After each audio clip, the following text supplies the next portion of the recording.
Apa itu nasib? Kan? Nasib itu sesuatu yang kita terima atau bagian kita yang bisa kita pilih.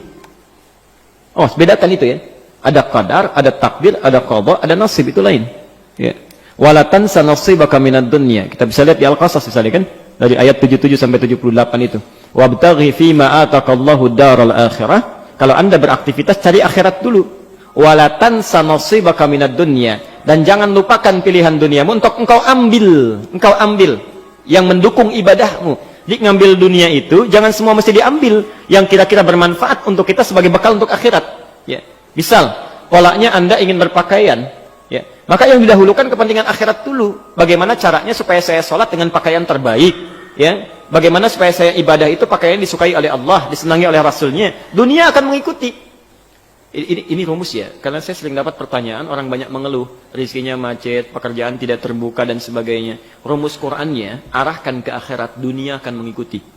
Saya perhatikan kenapa doa itu jarang terkabulkan dengan cepat. Persoalan utamanya, karena seringkali meminta dunia. Itu yang jadi keliru. Ya. Kalau mau cepat, mintakan akhirat, karena kalau minta dunia, Anda nyarinya capek. Kalau minta akhirat, Allah yang langsung kasih. Itu dibuka pintu langit, pintu bumi dibuka. La fatahna alaihim barakati minas sama'i wal ard. Contoh, Anda butuh uang 1 miliar.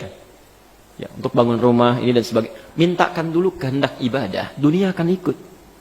Wahai Allah, sudah 40 tahun hamba hidup Engkau berikan kepercayaan. Hamba sudah syahadat, mencoba dengan baik. Sudah juga sholat, ya Rabbal Alamin. Hamba coba untuk sempurnakan. Tapi sampai hari ini, hamba belum mampu menunaikan rukun Islam yang ketiga untuk berzakat. Duhai Allah, sekalipun ajal hamba itu yang akan dekat, mohon jangan wafatkan sebelum hamba bisa berzakat. Anugerahkan kemampuan untuk berzakat 25 juta saja, supaya semua orang bisa dapat zakat dari hamba dengan kebaikan, bisa terinspirasi. Zakat itu berapa persen? 2,5. Kalau zakat 25 juta, minta berapa itu? 1 miliar. Ya, turunlah 1 miliar itu kita zakat. Selebihnya untuk dunia, silakan 975 juta. Baik Pak ya, yang kalau mau hitung-hitung tuh begitu cara ininya, mintanya kepada Allah.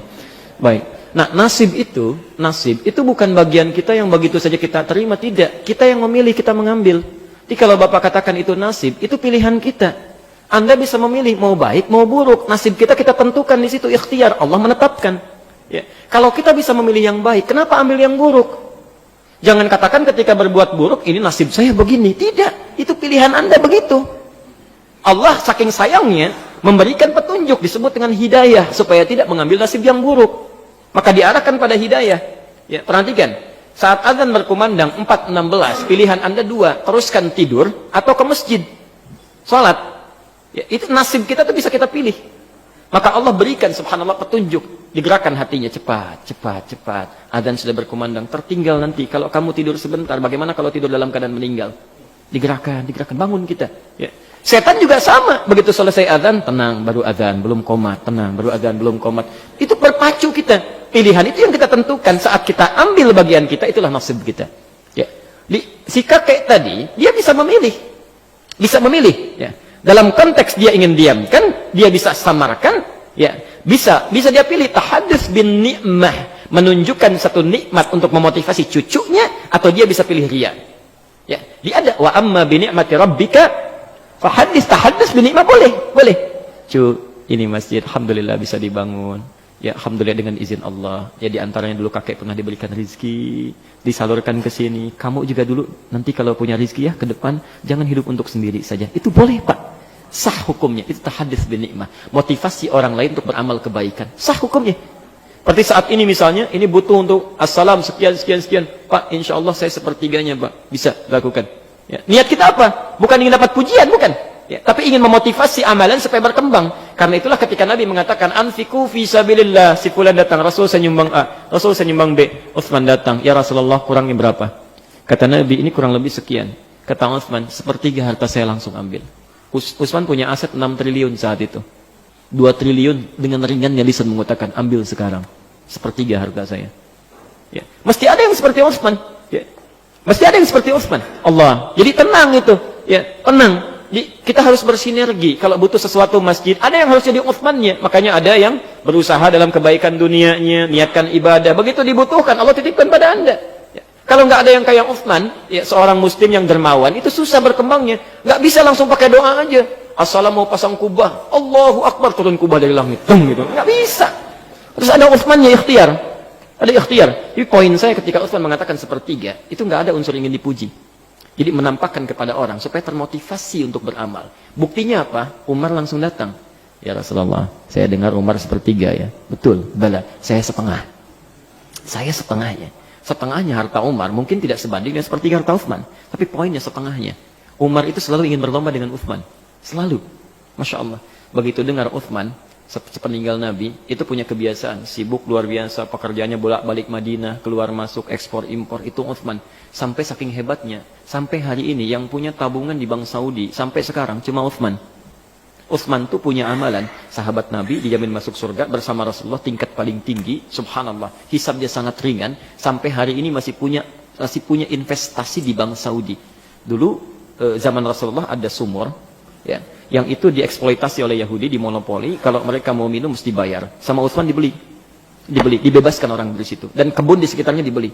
Sekarang difungsikan jadi hotel. Ya, setiap ada royalti dari situ dimasukkan rekening, diberi nama atas nama Utsman bin Affan, disedekahkan. Ya, sampai kiamat kalau kurang 2 hari lah ya. Kalau kiamat kan orang Islam nggak akan hidup, tidak akan hidup. Ya, sampai menjelang kiamat kalau masih ada, itu pahala mengalir bagi Utsman. Bayangkan. Seorang sahabat Nabi dijamin masuk surga, hisabnya sangat ringan, bersama Rasulullah surganya masih punya amalan sampai hari ini. Saya, Anda, kita bukan sahabat Nabi, surga nggak jelas sampai hari ini, kan? Hisab masih menegangkan, amalan masih berantakan, hari ini masih sulit untuk beramal. Sampai hari ini. Padahal saking sayangnya Allah ditampakkan amalan di hadapan kita. Utsman itu sesibuk-sibuknya, malam masih bisa tahajud sampai hatam Quran dalam tahajudnya. Cek di At-Tibyan halaman 37. Di situ ada 2 paragraf. Setiap paragraf itu 8 baris. Cek bagaimana keutamaan sahabat di situ. Kedengaran oleh Umar. Umar besoknya 4 kali khatam Quran. 2 kali siang, 2 kali malam. Umar bin Khattab. Antum berapa kali khatam Quran? Ya. Poinnya bukan itu. Tiba-tiba datang seseorang yang selalu mendampingi Nabi, yang hidupnya diserahkan pada Rasulullah untuk kepentingan Allah dan Rasulnya. Tiba-tiba datang berbisik mengatakan, ya Rasulullah, saya semua harta saya. Bertanya Nabi, "Madza tarakta li ahlik?" Kamu tinggalkan apa untuk keluargamu? Allah wa rasulahu. Saya tinggalkan Allah dan Rasulnya. Allah. Dipegang tangannya, digenggam, diumumkan pada para sahabat. Abu Bakar, akhi, faman adzahu faqad adzani. Abu Bakar itu saudaraku. Siapa yang mencela dia, mengganggu dia, menyakiti dia, maka dia telah menyakiti saya. Seorang Abu Bakar. Jadi kita bisa memilih, bisa kita beramal kebaikan, membawa orang untuk mengikuti amalan, itu namanya tahadduts bin ni'mah, bisa dengan kata-kata, bisa dengan perbuatan, tapi yang kedua bisa juga riya, kalau ada ingin pujian. Letaknya tipis unsurnya pada pujian, kebanggaan. Ya, jadi kalau kita menampilkan untuk kebanggaan dan pujian, maka jatuh riya. Tapi kalau untuk motivasi orang dan tidak ada motif yang lainnya, maka itu masuk dalam kebaikan. Hadisnya sahih, Muslim nomor hadis 1893. Man dalla ala khairin falahu ajruhu misla ajri fa'ilihi min ghairi an yanqusa min adli syai'. Siapa yang menunjukkan, memfasilitasi, menampakkan pada kebaikan dikerjakan oleh orang lain, maka dia mendapat pahala yang sama dengan yang mengerjakan tanpa dikurangi sedikit pun. Bapak infak kelihatan oleh orang, nggak niat kita untuk riya, dilihat orang itu pun infak, kita dapat pahala infak dia juga, walaupun kita tidak sama jumlahnya dengan dia. Itu masya Allah, itu tinggal pilihan, silahkan memilih.